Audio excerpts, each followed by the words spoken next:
Muy buenas tardes, bienvenidos a LFM Opinión. Les saludamos sus amigos Pepe Newman y Luis Farías. Pepe, ¿cómo estás? Mi querido Luis, ¿cómo estás tú, mano? Con el gusto de estar aquí presencialmente.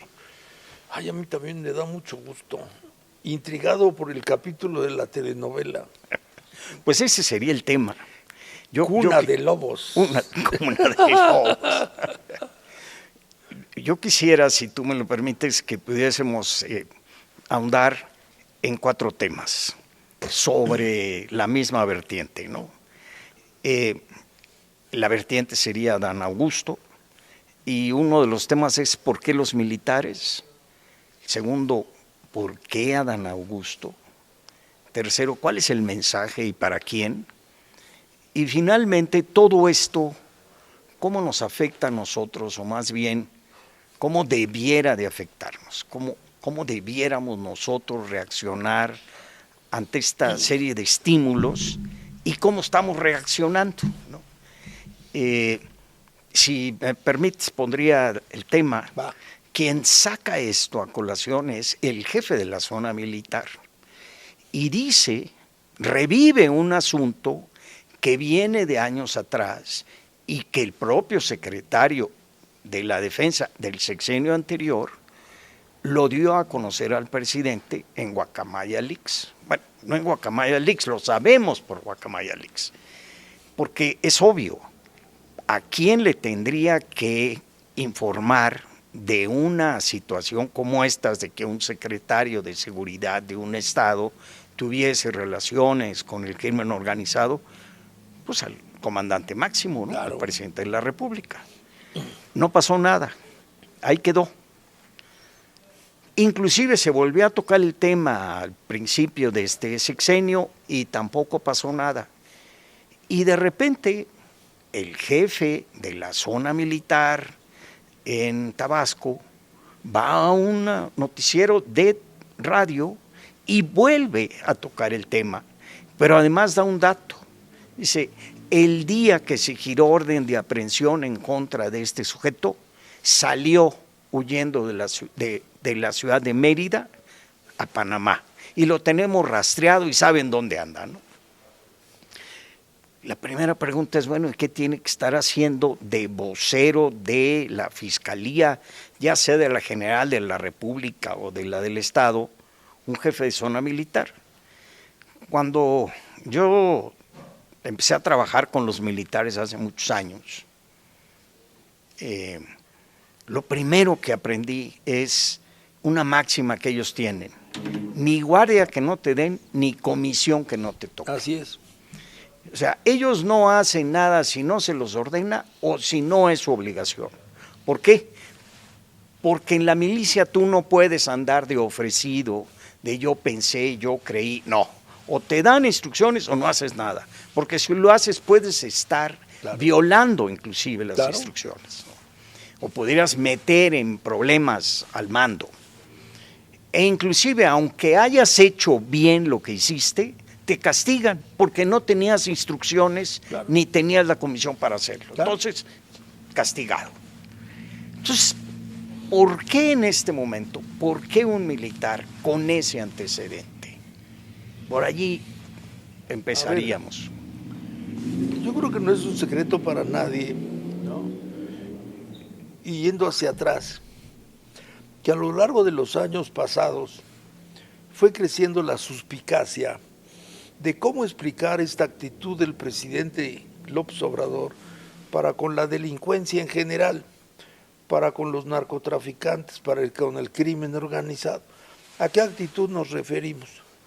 Pues los trataba con mucha cortesía, abogaba por sus derechos humanos, se saludaba con la mamá de uno de los grandes narcotraficantes, cosas que llamaban la atención. Soltó a uno de los hijos que ya habían agarrado. Así es, ¿no? Todo eso llamaba la atención y empezó la suspicacia. ¿Qué tal que tiene una buena y cordial relación con ellos? Y en ese sentido, pues va la doctrina de abrazos, no balazos, ¿no? En lugar de combatirlos, nos llevamos bien con ellos. Frente a eso empezó el interrogante: ¿cómo explicar su actitud frente al crimen organizado? La respuesta del régimen es que nosotros atendemos las causas, ¿no? Combatirlos y más batirlos no nos lleva más que a las tragedias, a, ¿cómo llamó eso? Él llamó las matanzas, ¿no? Y no estamos atendiendo las causas. Hay narcotráfico porque hay vicio porque hay desesperanza porque hay carestía. Entonces, si atendemos las causas, ¿no? Los que se drogan ya no se van a drogar. Los que trabajan para la droga se van a dar cuenta de que no es una conducta deseable y van a abandonar eso. Y ante los ruegos de sus mamás y de sus abuelitas, el crimen organizado va a desaparecer cuando se convenzan, uno, de que no tienen clientela, porque ya el pueblo de México avanzó, y segundo, porque están haciendo cosas malas, ¿no? Claro. Y además con la beca para jóvenes Exacto. Construyendo el futuro, pues ya nadie va a necesitar andar en... Esa fue la respuesta del régimen. Probablemente a muchos conquistó, ¿no? Porque es el país de los imposibles pero posibles. Probablemente mucha gente dijo, pues la verdad qué tierna versión, estoy de acuerdo con ella, porque yo sí he oído en su momento gente que abogó por la política de abrazos, no balazos. A otros más suspicaces o viciosos o trastornados como nosotros, ¿no? Pues no nos convenció, pero entonces ahí anidó la suspicacia. Y si esa actitud tuviera por trasfondo que hay entendimientos, ¿qué quieres decir? Pues en algo comparten un interés común, porque tanta amabilidad, incluso tanta defensa de ellos, tantas consideraciones, pues hablan de un compromiso mayor, pero ¿cuál pudiera ser? Bueno, uno que se ocurre es, para llegar al poder, ellos necesitaron dinero para las campañas. Si algo tiene el crimen organizado es producir mucho dinero. Entonces, ¿qué tal que el crimen organizado los apoyó con fondos para llegar? Y como decía el egregio, amor con amor se paga. Pues ante una cortesía de me ayudaste, pues te ayudo. ¿Cómo te ayudo? Pues volteo para otro lado. Eso quiere decir una connivencia pasiva, ¿no? No te apoyo, pero no te ataco. Oye, pero aquí hay más que una connivencia pasiva, ¿no? Hay una connivencia activa, ¿no? Los defiende, aboga por ellos, los suelta una vez que ya está atrapado. Entonces probablemente el compromiso es mayor. Y en esa suspicacia, pasado el tiempo, fue anidando otras cosas que fueron apareciendo más como evidencia, ¿no? Y si el asunto hubiera sido una moneda de cambio, ¿no? Ellos aportaron el dinero, le hicieron posible las campañas, porque cada vez quedó más claro, hablemos del 24, la cantidad de dinero que se necesitó para las campañas y para las elecciones triunfadoras, ¿no? Si eso estaba en el trasfondo y no se ha borrado, porque lejos de haber acciones, digamos, que nieguen eso, si hubiera habido un mentis radical, pues digamos, esa hipótesis se quedó entonces. Pero si bien ha habido un discurso ligeramente diferente, pero ha seguido habiendo esa suerte de connivencia, llamémosle así, con el crimen organizado. Bueno, si eso está en el fondo, lo más reciente es que el compañero Trump, ¿no?, la ha agarrado contra los dirigentes nacionales con la famosa afirmación de que el crimen organizado gobierna buena parte del país, afirmación grave. No solamente eso, él ha dicho que las grandes figuras dirigentes nacionales están acalambradas, ¿no? Petrificadas. Sí. Petrificado quiere decir que no se mueven, ¿no? Porque no se pueden mover. Si no se pueden mover, pues es porque están contra la pared, comprometidos con. Y de esa no se ha bajado el joven, ¿no? Y les avienta aranceles y les pone y les quita, pero el otro tema no lo quita, ¿no? Cada rato repite, ¿no? Y ustedes no están haciendo la tarea porque siguen petrificados. Bueno, esa es una presión enorme para el régimen, ¿no? ¿Cómo se la quita la presidenta? Pues no se la puede quitar, ¿no? Pero entonces decía, bueno, pero si ella encuentra la forma de reconocer que hay guaidezo, en la forma de entregar a Rocha Moya o en la forma de algún acto que muestre como gesto del régimen, pues la concesión de sí tenían razón, pero ya lo pusimos un alto, pero no ha habido nada de eso. Y sin embargo ha habido la insistencia de Trump, a tal punto que hay quien dice, Trump no se va a quedar parado, ¿no? En una de estas se va a atravesar y va a mandar drones o aviones o marines a detener. No olvidemos que ya se llevó a uno, ya se llevó a otro. La presidencia le mandó otros en paquetito, ¿no? Entonces bien puede ser que esto siga. Si eso sigue, entonces es una amenaza creciente que pone en un serio aprieto y dificultad al régimen, empezando por la presidenta, ¿no? Eso por lo que hace como telón de fondo. Por otro lado, las noticias de los últimos años han ido inodando concretamente personas, ¿no? Ya no solamente es el grupo en el poder, sino ha habido filtraciones que van comprometiendo a este. Que si la señora Nale estuvo comprometida en los gastos excesivos de la refinería, ¿no? Que si los hijos de aquel estuvieron comprometidos en la compra del balastro para el Tren Maya, ya chismes muy concretos. Y en esos chismes, ¿no?, van aflorando vinculaciones entre el crimen organizado y una serie de personas. Y hay otro elemento, ¿no? El dinero se nota. Entonces, si ha habido esos entendimientos, pues como decía el dicho, sigue el dinero. Entonces, ¿cómo dicen que están las cuentas en Panamá? Pues si hay mucho dinero allá, de algún lado salió, entonces se van atando cabitos, ¿no? Es el telón de fondo, ¿no? En ese telón de fondo, y frente a una presidenta que no puede conceder razón a las afirmaciones de Trump, no puede, está imposibilitada, ¿no? Si ella dijera, bueno, la verdad es que sí hay elementos negativos aquí, no, pues se le cae el discurso.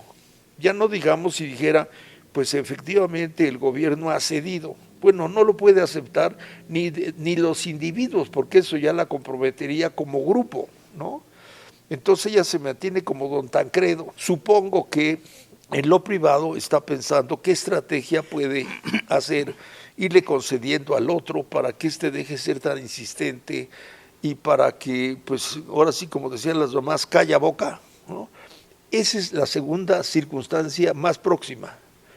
Ahora, la tercera circunstancia, ¿no? Cuando viene la sucesión presidencial, el presidente López Obrador, muy a su estilo, organiza su tómbola, organiza sus corcholatas, organiza su destape, ¿no? El modo moreno de la sucesión, que es muy peculiar, muy peculiar. En una parte respeta la trama, ¿no?, el tapado, pero en otra trama le aplica elementos diferentes, hace toda una lista, todo un desfile, a todos los designa, ya no es una pasarela, ahora es, digamos, una mesa con corcholatas, y hace una reunión en un restaurante del centro histórico. Y los hace firmar. Exacto, ¿no? Un todo pacto un rito, de caballeros, ¿no?, y de damas. Y luego, en pocas palabras, dice, bueno, pues el pueblo me ha comentado que sin duda el alma más cercana a ellas es aquí mis ojos. Ustedes no pongan esa cara, hay para todos. Y entonces reparte premios de consolación. Ahí empieza la incomodidad. Hay dos que se oponen, dicen no como. Y uno de ellos es Adán Augusto. Y el otro es Ebrard. Hay otro que después se opone y dice, a mí me prometieron una cosa y a la hora de la hora me andan haciendo tablas. Es decir, ahí hay otro pacto que no tiene nada de legal, que no tiene nada de democrático, sino que finalmente es la componenda, ¿no? O sea, la hacemos así, y tú acá chitón, y yo te paso para acá, y tú te mueves para acá, ¿no? Otra vez, digamos, surge a la mesa. Yo diría además que la primera que debió de haber chitado fue la hoy presidente, porque este pacto lo que está haciendo es repartir los cargos, ¿sí?, de un gobierno que ya no va a ser el tuyo. Así es. Me lo estás imponiendo a mí. Así es. Los voy a tener que cargar yo. Así es. Entonces, no quedó bien con ninguno, pero bueno. Pero dada su condición y la relación de ella al interior del grupo, y sobre todo su sujeción al egregio, ¿no?, pues la verdad no tenía para dónde hacerse. Sí, ni ¿no?, ha tenido. Porque dado el caprichismo del egregio, ¿no?, es capaz de tirar el ángel de la independencia si estornuda, ¿no? Si fue capaz, no nada más por sus tanates, ¿no?, de cancelar el aeropuerto, que es un acto de arbitrariedad Sí. total, cuando no era ni presidente. No, pero además, ¿no? Yo te puedo quitar el bastón de mando en el momento. Es el que da aquí, el que da y quita, ¿no? Claro. De ahí quedó la leyenda, le entregó el bastón, pero no el mando. No el mando. Bueno, todo eso va creando una situación de tensión en donde todos estamos pendientes a ver qué hace, ¿no? Y en este ambiente de a ver qué hace, justo en este ambiente, aparece lo que tú dices. Un jefe de zona dice en una entrevista de radio, a propósito, fíjense que del año 21, y nos cuenta una historia. Y nos narra que de eso él reportó a la superioridad se lo informó al presidente. ¿Cómo? ¿Cuándo? ¿En el 21? Ah, caramba, ¿no? Y luego, bueno, pues lo que pasa es que las cosas son así, nosotros lo sabemos. ¿Cómo? Y ahí empieza la suspicacia. Entonces cabe la pregunta, actuó por sus pistolas, como tú dices, ¿no? Quizá la única corporación, incluyendo el crimen organizado en el país, que sigue teniendo cohesión, estructura y jerarquía, es decir, mando, son las Fuerzas Armadas, ¿no? Como tú dices, ay, no se andan con que a mí se me ocurrió, ¿no? Y qué bueno que así se aman. Por lo menos hay una fuerza organizada, ¿no?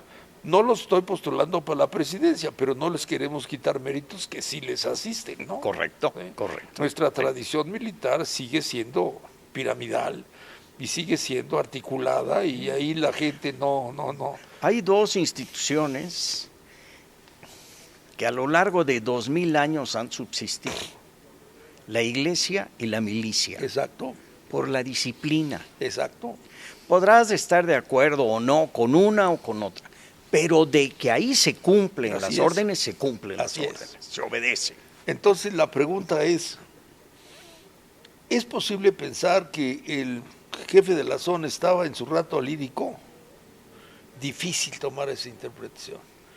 Si esa no, entonces obedecía, ¿no?, alguna instrucción expresa o tácita. Entonces él estaba siendo el actor de una indicación. ¿De quién recibe indicaciones un mando? Del superior. Eso nos hace voltear la mirada hacia arriba. Y hacia arriba nada más hay dos, el secretario de la Defensa, o hacia arriba, la jefa de las Fuerzas Armadas, nada más hay dos, ¿no? La comandante suprema. Pero más allá, no lo refiere como un hecho pasado, sino lo trae a colación. Bueno, eso pasó en el 21. Pero fíjense, y entonces nos sigue la narrativa. Y entonces luego cuando pasó y nos vamos acercando al 24, y cuando esto fue motivo de la investigación, y entonces cuando apareció la orden de aprehensión, ¿cómo? ¿Sí hay una orden de aprehensión? ¿Hay una orden de...? Sí, hay una orden de aprehensión. ¿Cómo sabe el jefe de zona que hay una orden de aprehensión? Pues es materia de la Fiscalía Federal. Bueno, es que es un hombre muy enterado. Difícil. Pero además, no nada más está enterado que hay una orden de aprehensión, está enterado que se fugó, en qué vuelo, qué día, a dónde se fugó y dónde anda ahora, en tiempo presente. En pocas palabras, si estaba cumpliendo una instrucción, estaba dando una indicación. ¿Quieren saber algo? Volteen para allá. Se llama así, pasó esto, se enteraron, orden de aprehensión, se fugó a Yucatán, de ahí se fugó y está allá. Esa es la indicación, esa. Y entonces, como tú dices, cabe la pregunta, ¿cuáles pueden ser las hipótesis? Bueno, los mexicanos somos noveleros, pero bueno, novelar las cosas tiene su sentido. Puede haber muchas interpretaciones, puede. Creo que la suspicacia nos lleva a un número muy limitado de ellas, porque otra interpretación sería, él sí es muy disciplinado, pero esa noche padeció una fiebre muy alta por paludismo. Difícil. Pero bueno, vamos a las que están en boca de todo. Fue removido a las Islas Galápagos. Exacto. ¿No? Tampoco. Si fuera una instrucción del secretario de la Defensa, pues quiere decir que el Instituto Armado está interesado en poner de su parte para aclarar este asunto. ¿Cuál puede ser el interés de él? Pues el primer interés, que no lo acusen de omiso.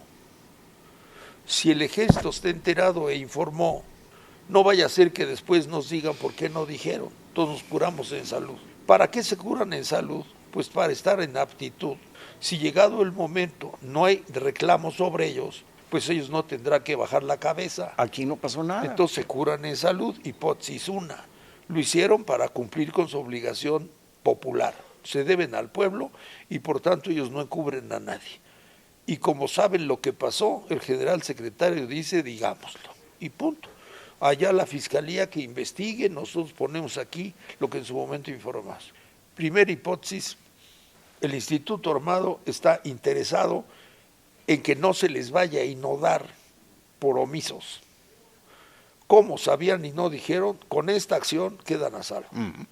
Segunda interpretación, la presidenta, pues ahora sí, que se está probando zapatos que le quedan chicos y apretados, mano. ¿Qué hace frente a la situación? ¿Qué hace frente a la acusación de Trump? Y no fui yo, fue un general ahí. ¿Qué hace en la camisa de 11 varas en la que está metida y comprometida? No se puede mover. Mientras ella no se puede mover, todos los demás se mueven y la ponen en un predicamento. Entonces, y le pintan un violín cuando ella manda una iniciativa y a ellos no les gusta, ¿verdad? Exactamente. Y cuando ella aboga por una vida austera, pues todos le dicen que óvale, pues es nuestra lana. Yo hago con mi dinero lo que quiero. Sí, no, sin empacho. Entonces otra interpretación es... Vamos ayudándole a la presidenta. Vamos ayudándole a la presidenta, bien sea porque la presidenta se ha mostrado muy preocupada y le dijo al secretario de la Defensa, estoy tan preocupada con esto, que la verdad no sé qué hacer. Pues mira, señora presidenta, en cumplimiento de nuestras obligaciones, le damos este informe que probablemente ya sabía, pero si no, pues esto puede servirle. Esa es una interpretación. La otra interpretación es, la otra fue más concreta. ¿Podríamos hacer algo, por ejemplo, que orillara a alguno de los a que diera un paso al frente y esto de alguna manera se leyera como un acto de despegue por parte de mi presidencia? ¿En quién está pensando, señora presidenta? Bueno, aquí es muy claro que entre las corcholatas no todas valen lo mismo. El compañero Adán Augusto, por supuesto que tiene preeminencia, es primo inter pares, ¿no? Sí. Esa es la segunda pregunta. ¿Por qué Adán? Pues porque todos sabemos, más allá de lo que elaboremos como chisme, que la relación entre el senador Adán Augusto y el egregio López Obrador es una relación que se remonta a la niñez. Tienen una relación viejísima entre las familias, primero. Segundo, todos sabemos, y no es chisme, quizá alguno no lo sepa, pero no estoy hablando de cosas que imaginamos, sino que están escritas y reportadas. Sí, ¿no? son públicas. Cuando el incidente de la muerte del hermano del luego presidente de la República, aquel que murió de un balazo en la tiendita que tenían y que manejaba su papá, la historia cuenta que cuando la mamá se entera, imagínense la situación, llega y se encuentra con su hijo muerto, una pistola humeante, un hijo nervioso, un marido alterado, es una situación realmente desquiciante. Y en ese momento, la señora recurre a alguien que le merece confianza y piensa que le va a ayudar. Y que además tenía una situación no nada más económica, sino de poder, claro, por el marido, claro, en aquel entonces, ¿no? Entonces, todos sabemos que la mamá de Eliseo López Obrador era una mujer popular, connotada, servicial, estimada querida en su comunidad. Entonces recurre a la mamá del hoy senador, ¿no? Y va y le confía, mira lo que pasó, ¿no? Y entonces la historia continúa diciendo, esta mujer le dijo, ¿y qué vas a hacer? Pues no sé qué hacer, ¿no? Imagínate, ya perdí un hijo, ¿no? Y estoy ante riesgo de perder dos, ¿no? Si esto deriva sobre la acusación de alguno de mis otros hijos, ya no digamos de este, pierdo dos. Es un argumento muy conmovedor. Cualquiera de nosotros claro, nos hubiéramos conmovido. Y esta mujer que le tiene afecto le dice, espérame, déjame ver, ahorita me muevo. Entonces esta mujer se mueve con sus relaciones y consigue, ¿no?, de una relación superior que es la esposa del gobernador, el consejo de, dile, ¿no?, que lo que vamos a hacer, nuestra forma de ayudarla ahorita, es, ahorita vamos a ver las cosas para que el servicio médico forense pase por el cuerpo, se lo van a llevar. Entre tanto que ella organice el sepelio, el funeral, y cuando le entreguen el cuerpo que lo entierren lo antes posible para que esto no se haga chisme. 1. Y 2, que tome a su hijo, el que puede ser acusado en relación a esto, y se vaya lejos un tiempo para que se enfríe.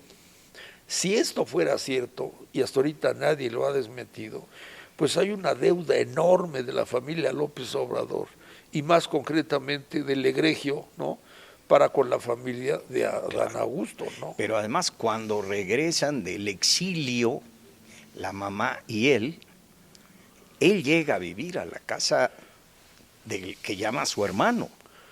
Pues razón suficiente para considerarlo su hermano, ¿no?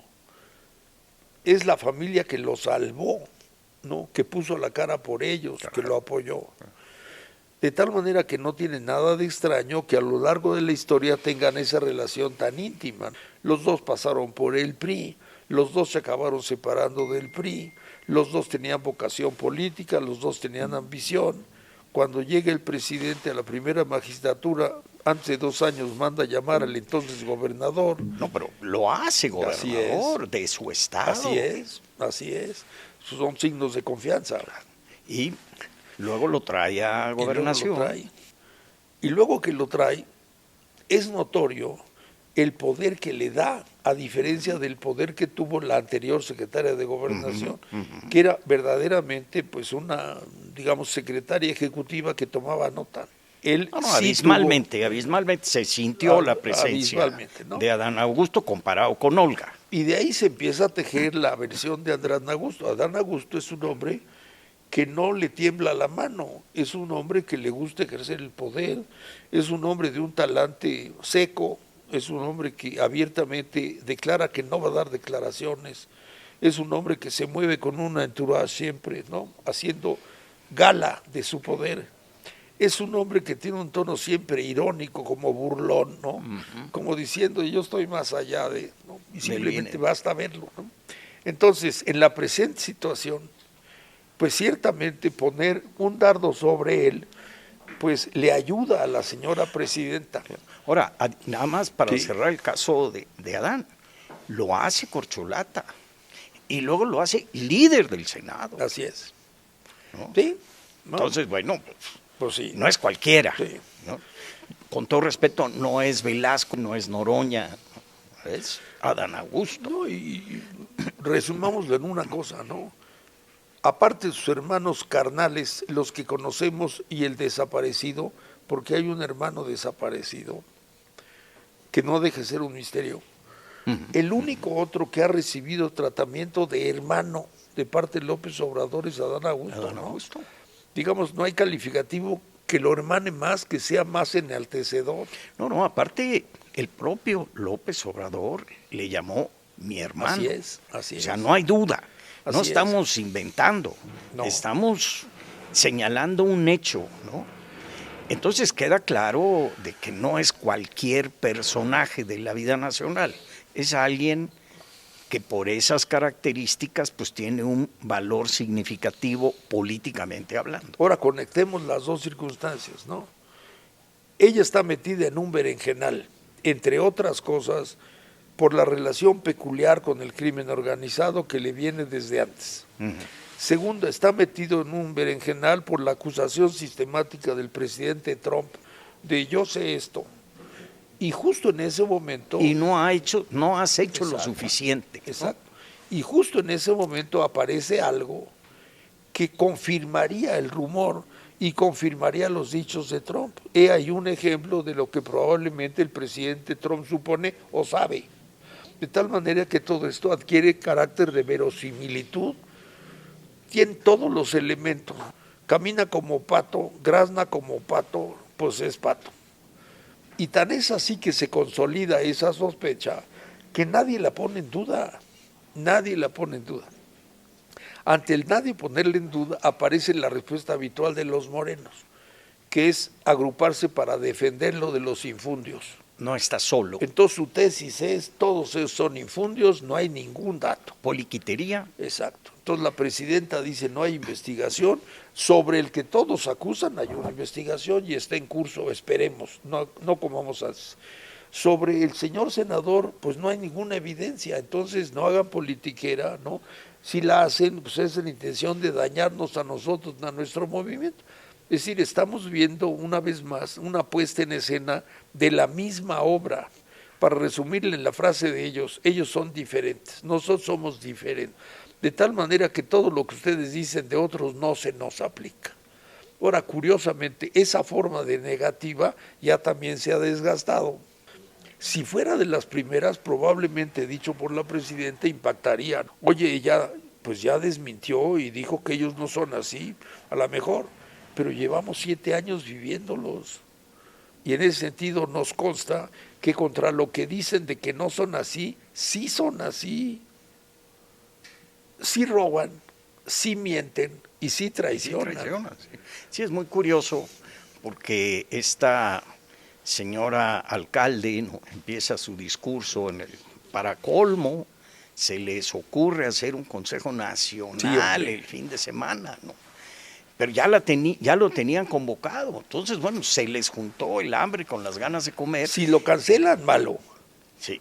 Si lo llevan a cabo, ¿no?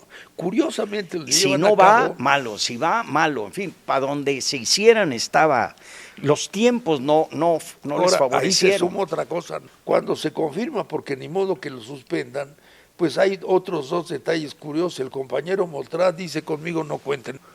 Es decir, es claro que la disculpa anda en una fiesta en Madrid, pero todos sabemos que una tarea de partido obliga a las prioridades. Si es un Consejo Nacional y él tiene el encargo que Vienes tiene, y te regresas. Claro, no. Es claro que es una disculpa porque él no quería estar aquí, no en el Consejo. Él no quiere ser mezclado con este tema. Es más, él ya ha dicho que no es nada, ni que no aspira a nada. Y ya no aspira a nada. O sea, a mí ni me volteen a ver. Otro gran ausente, Andy. Exacto. Y un ausente adicional, Delgado. O sea, todo el mundo contra las cuerdas, no. Pues que vaya solo Adán Augusto, ¿no? Pues sí, empiezan a sonar las campanadas, yo no. La ausencia de Andy también es muy inexplicable, injustificable, y por supuesto corrobora la suspicacia. ¿Por qué no vino? ¿Por qué se quiere deslindar? ¿Por qué no quiere aparecer en la foto junto? ¿Qué tal que? Entonces mejor valoró y dijo no. La diferencia es que no está celebrando una fiesta en Madrid, que ya había comprometido. Sí. La diferencia es que no está en el hospital, no está enfermo, es simplemente que no quiso estar. En su caso es bastante manifiesta porque no se ha esforzado por más. Pero como sea así, aquí estamos viendo que por un lado hay un interés, no sabemos cuál sea, del ejército. Pero el ejército sale al frente y pone la pica en Flandes. Y por otro lado hay un efecto dominó que llega hasta la última casilla de Morena. Y a todo mundo puso a jalarse los cabellos y a comerse las uñas. Los pone en una situación difícil, muy digamos, incómoda, ¿no? Muy incómoda, muy difícil de escapar. Pensemos ahorita, a partir de ahorita, ¿qué hacen? Si el senador renuncia tramita su baja del Senado, cabe, hay una fórmula jurídica, ¿no? Pero ¿cuál sería el mensaje? Pues al verse contra la pared, pues el que calla otorga. Entonces, si se va, pues seguramente por algo se fue, no se la quita de encima. Si se queda, es que no quiere perder el fuero, ¿sabe? Y entonces va a seguir siendo azocado por las declaraciones. Si se va, pues quiere decir si se enferma, exacto, ¿no? Para donde quiera que se mueva. Entonces el cuate apareció, lo mandaron al rincón, fue notorio que no saludó, que no lo saludaron, que estaba ensimismado allí en el rincón y que luego se mostró pues, un tanto irritado al entrar y salir. Pues claro que tiene por qué estar irritado, más que irritado debe ser agobiadísimo, ¿no? Por parte de la presidenta. A ver, señora presidenta, ¿cómo se explica usted esto? Pues no se puede salir del guión. ¿Qué quieren que explique? Está clarísimo. El fugado está fugado y como dijo el general, la fiscalía tomó nota y una investigación. Esperemos que la investigación nos informe. No politicemos. No politicemos. Sí, bueno, y pruebas. Por otro lado, que acusan al senador, no hay pruebas. Entonces otra vez es una investigación, ¿no? ¿Qué más quieren que yo diga? No hay nada que averiguar. un detalle adicional es que ella no va al consejo, que también es un hecho significativo. Es el consejo de su partido en un momento como estos, y habitualmente la presidenta ha estado asistiendo a esos consejos. Entonces también hay una ausencia peculiar, ¿no? Correcto, sí. Haber ido era haberse expuesto a que los micrófonos la acosaran. Sí. Si no es que hubieran encontrado la forma de acercarlos y decir, ¿qué piensa usted del senador? Pues es una situación muy comprometida. En resumidas cuentas, el incidente muestra que están en una situación muy incómoda, muy. ¿Cómo van a sortear esta? No la sé. Sabemos lo que saben hacer. Lo que pasa es que lo que saben hacer ya está muy sabido. Entonces no va a estar fácil que saquen el mismo abanico. Bueno, lo han sacado nuevamente, pero ya está muy desgastado, que es Calderón, que es García Luna, etcétera, etcétera. Ahora, ya hablamos de por qué la milicia, por qué Adán, qué pasa o cuál fue el mensaje para la presidente, para Morena, para diversos personajes. La cuarta cuestión sería, ¿qué pasa con nosotros? Suceden este tipo de cosas y en lugar de ser incrédulos, somos crédulos. Entonces, unos ya compraron que es culpable al 100% y no hay quien lo salve, ni Dios Padre lo va a salvar, ¿no? Y hay ya agentes, analistas políticos que dicen que acabó su carrera, que es culpable, que lo destaparon para que iniciara su caldazo, ¿no? Y otros dicen, no, esto es un complot, es politiquería, lo que pasa es que quieren dañar a nuestro movimiento, pero no hay sensatamente, prudentemente, una actitud de, creo que tiene razón la presidenta, que se averigüe, que se investigue y veamos, esperemos, confiemos en la justicia, confiemos en la ley, a ver qué resulta. En lugar de eso, inmediatamente tomamos postura política. Es decir, sí caemos en la politiquería. Ya estoy hablando de nosotros los ciudadanos, no Morena, no los partidos de oposición, que por cierto, los partidos de oposición, sabrá Dios dónde andan, ¿no? Los líderes de las fracciones en el Senado y en la Cámara de Diputados no dicen esta boca es nuestra, ¿no? Ni a favor ni en contra, o sea, desaparecidos como, bueno, ni siquiera como Monreal, porque Monreal ya dio la cara, ¿no? Como Andy, ¿no? Sabrá Dios dónde andan. Pero nosotros, tú lo has dicho muchas veces, nos encanta creer. O no creemos o creemos ciegamente, ¿no? Pero no hay término medio. En lugar de tener una actitud de pensamiento crítico, bueno, vamos a ver realmente qué pasó, vamos a investigar realmente qué pasó y discutir esto que estamos hablando. Si se sabía en el 21, ¿por qué no se hizo nada entonces? Hoy salió el secretario de la Defensa a decir de que no tenían pruebas. No, pues, tú no tienes por qué tener pruebas, tú tienes información, tú tienes inteligencia. El que tiene que agenciarse las pruebas, pues es el Ministerio Público, la Fiscalía. Tú da conocimiento a tu jefe, que es el presidente de la República, y ya cumpliste, ¿no?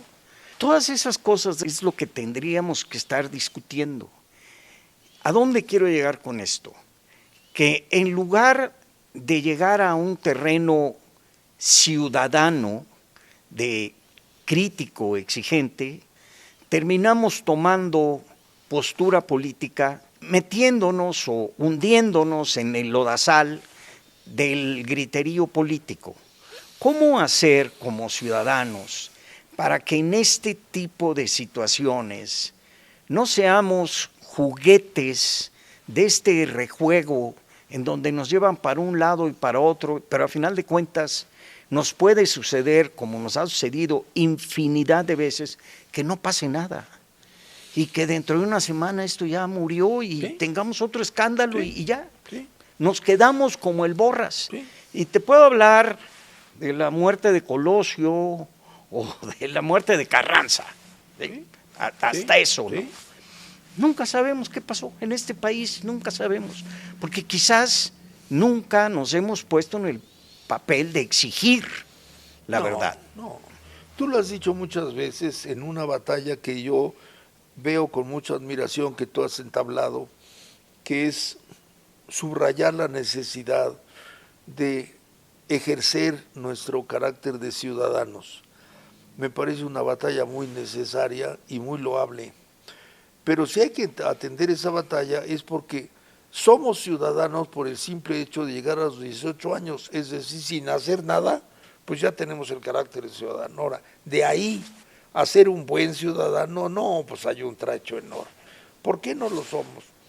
Pues básicamente porque nuestra cultura histórica nos hace totalmente ajenos a la vida pública. Desde niños nuestra cultura familiar es no te metas en líos, tú arregla tus asuntos. Pero es que mis primos, no te metas en líos, la política son líos. Hay gente que se mete en líos porque seguramente tiene intereses económicos y por eso se mete en líos. Pues entonces, dentro de los que meten en líos están los afortunados, se hacen ricos, y están los desafortunados a los que matan. Razón de más para no meterte en líos. Entonces, para nosotros la vida pública es una vida ajena. Es un espectáculo como las telenovelas. Empecé diciendo la novela Cuna de Lobos. Vemos la telenovela porque estamos viendo una trama interesante y entonces opinamos si Catalina Krill es mala o si sí o si no. Pero no nos interesa participar, la vemos allá. Es una actividad que realizan esas personas que están metidos en la politiquera, que son sucios, que son mentirosos, que son fraudulentos, que son tramposos. Y nosotros no.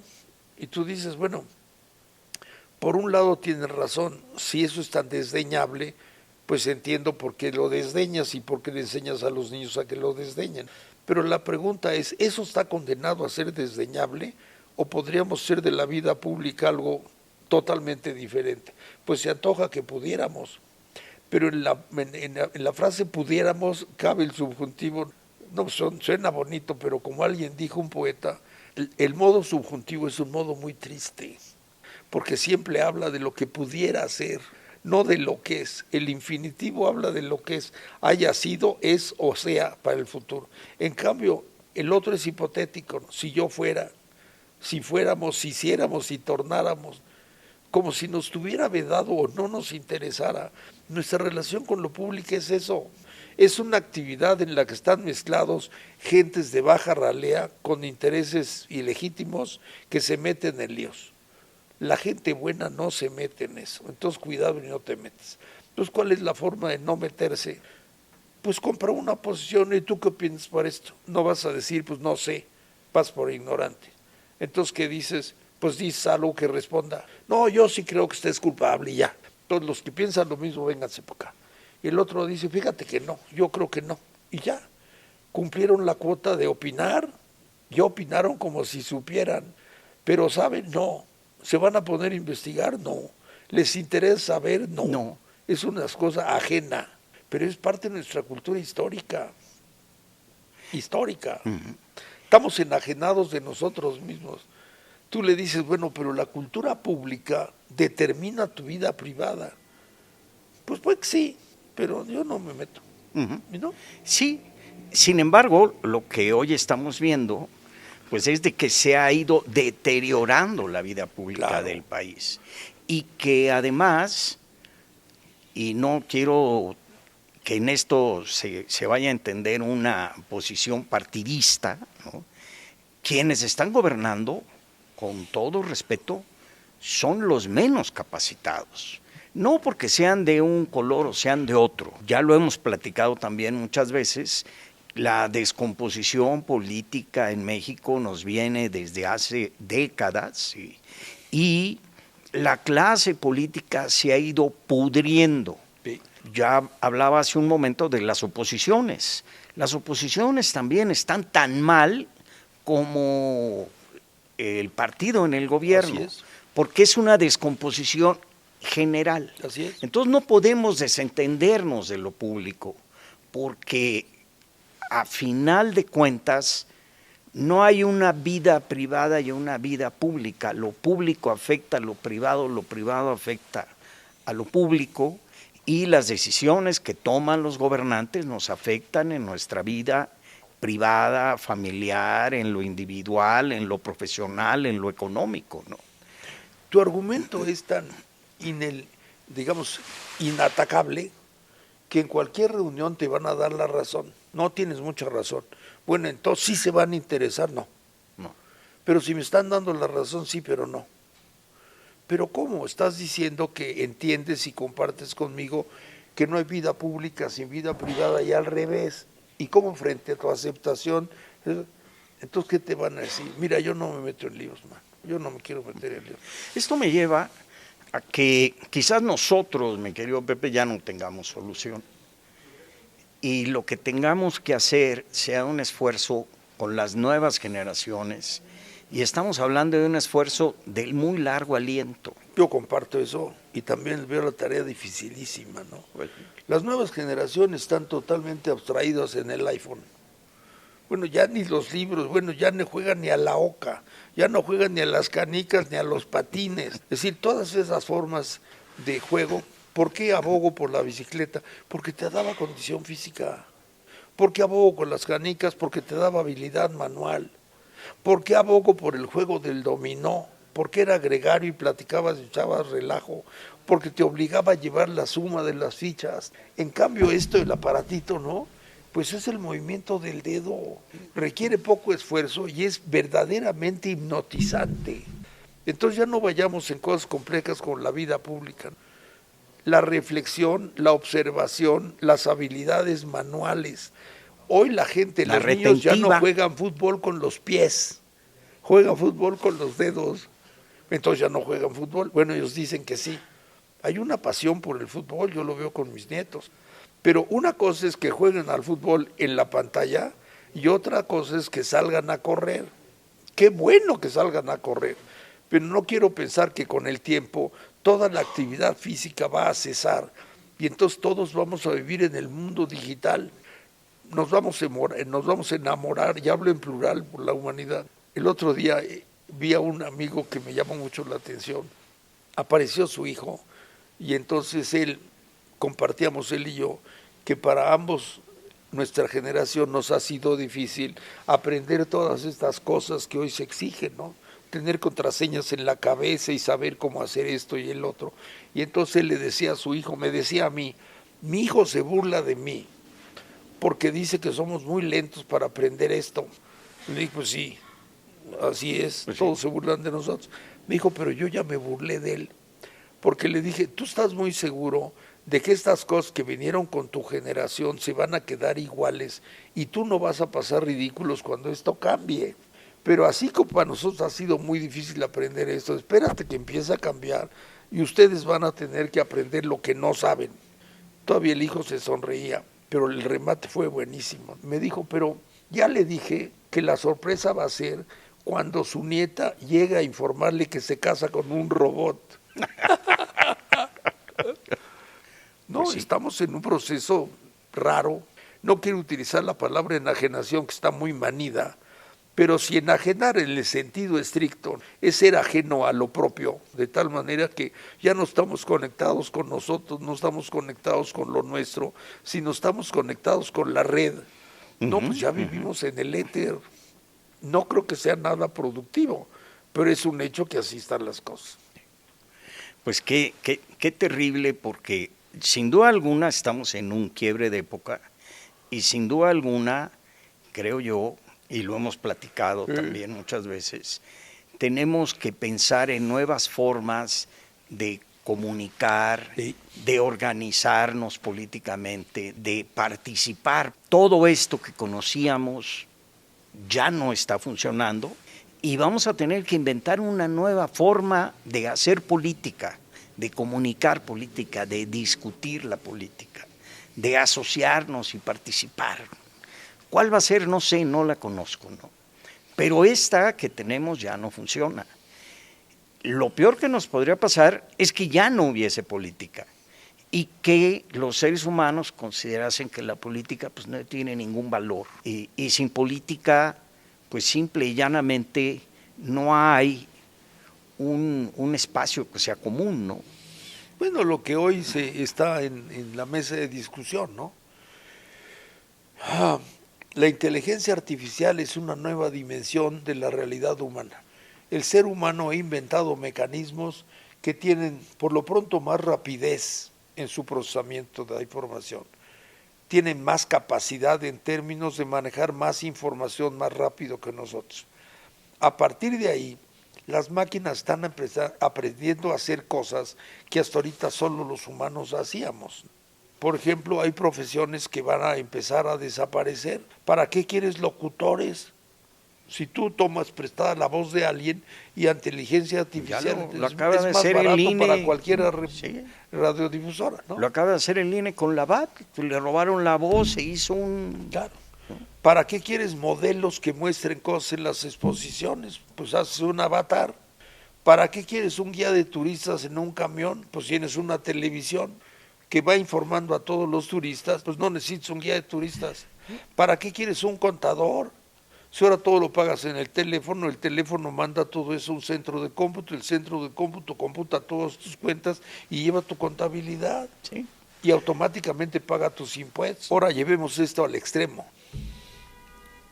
No es descartable que la inteligencia artificial esté a punto de, si no es que ya, ha producido mecanismos más inteligentes que los seres humanos. Ya no es ciencia ficción, es un hecho real. Ahora, si así lo son, entonces la pregunta es, ¿y esos seres automáticos cómo van a tomar decisiones? Pues hay una cosa que se llama el algoritmo, ¿no?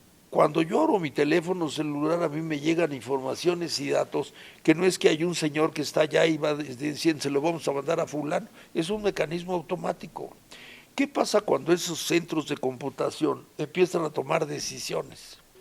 Ya están tomando decisiones.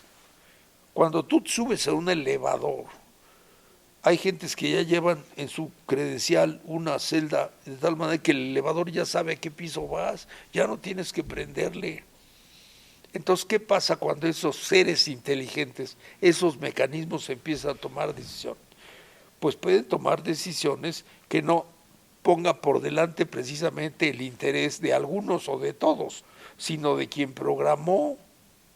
Estamos a la vuelta de la esquina de eso, y eso es muy peligroso. Pues sí, porque puede llegar un momento en donde el interés público ya no sea propio de nosotros. No, pero ser privadísimo, ¿no? Puede ser privadísimo. Privadísimo. Ponte a pensar en algo muy sencillo, ¿no? Así como hay lectores de tarjetas, etcétera, no estamos lejos, si no es que ya hay, que haya lectores de código genético, de tal manera que cuando una mujer embarazada va a ver al ginecólogo, así como le pasan el ultrasonido para ver en qué posición está el feto, el ultrasonido pueda leer el código genético del producto que está ahí en el líquido amniótico y descifrarlo y saber que ese niño va a nacer mongol. Y entonces puede programar de tal manera que los niños que vienen mongoles se aborten. Ya no va a requerir que se decida. Ni siquiera te van a preguntar. Sería un ahorro enorme para el aparato de salud, ¿sí? Y entonces a la mamá simplemente lo que sabe es que de repente abortó. Y síguele. Y ni siquiera se enteró por qué. Y síguele. Bueno, y puede llegar un momento en donde tomen la decisión de que todos estos seres humanos que estén en estas condiciones pues son dispensables, ¿no? Son desechables. Pon el contrario de eso. Oye, ¿y qué te permitiría tener un aparato de esos? Bueno, te da muchas ventajas, ¿no? Si tú tienes un aparato de esos, puedes invitar al novio de tu hija y vía sentarlo en tu mesa, el aparato puede leer el código genético del novio de tu hija y tú puedes saber de quién estás hablando, si le conviene o no a tu familia, es decir, a ti. Entonces estarás en una condición privilegiada, porque tú tendrás acceso a la lectura de ese aparato que no tu hija. Y entonces cuando veas el perfil dice, no, este bebe mucho, tiene un hábito de bebida, no nos conviene. De ahí administrarle un veneno en la siguiente cena, pues no hay más que un paso. Si es que todavía tú decides eso. Uh-huh. Porque si el algoritmo es, cuando encuentres ese, a ese lo eliminas, lo elimina. Y aparte no se equivoca. Las máquinas tienen la ventaja de que no se equivocan, están programados así. Bueno, pues regreso a mi aprehensión. Estamos ante la posibilidad de que la política termine siendo algo que desaparezca. Sí. Y que nosotros como seres humanos ya no tomemos las determinaciones que nos corresponden tomar. Ahí te va otra en relación a esa, porque cabe la contraparte, a no ser que tú tengas los medios para controlar la inteligencia artificial. Entonces eres dueño del aparato. Entonces, para muchos, ellos pierden la capacidad de decidir nada. Y para unos cuantos. Pero para unos cuantos, si tú tienes la propiedad de esos medios técnicos, adquieres un poder inmenso. Como lo que estamos viendo actualmente con el gobierno de Trump. Ahora, y esta oligarquía. Tú le lees el currículum a todos, ¿no? Y aparte puedes incidir en su vida sin que nadie lo sepa. Tú ahorita nos tomamos un café, yo no sé de qué café me tomé. Pero si alguien está interesado en eliminarme y tiene con qué, y aparte la garantía de que no saber, ¿por qué no lo va a hacer? Entonces, esto nos va a separar, ¿no?, entre la inmensa mayoría totalmente enajenada a sus propias vidas y una reducidísima minoría, súper dueña de la vida de todos. El gran hermano. Uh-huh. Terrible. Terrible. Pues a veces me dicen que yo soy muy negativo y que debiera tener mensajes más alegres, más positivos, pero yo creo pues que es parte de nuestra responsabilidad como ciudadanos tomar en consideración la realidad, lo que está sucediendo y hablar de estos temas que no son nada simpáticos ni nada agradables, pero que son los temas que deberíamos estar discutiendo en lugar de si movieron o no movieron unas estatuas de una banca en la Ciudad de México. Que fue muy buena puntada por otra parte, ¿eh? Fíjate que esa delegada se puso las pilas, supo causar un escándalo con mover 2 monos. Me cayó muy bien. Sí. Es muy ocurrente. Pero en eso estamos. Claro. Al final de cuentas no resolvió nada. No. Pero bueno. Pero está atrajo presente. la atención, se puso la atención. en el centro de la atención, le metió un calambre a los otros. Pues Hoy los puso de cabeza. Los puso de cabeza. Sí. Pero en fin, pues se nos ha acabado el tiempo, Sí, mi querido hombre. Pepe. Les agradecemos mucho Muchísimo. su presencia y los esperamos para la próxima de Pepe y Luis aquí en LF Mi Opinión. Gracias, mi Pepe. Gracias, mi Luis, muchas gracias. Gracias a todos.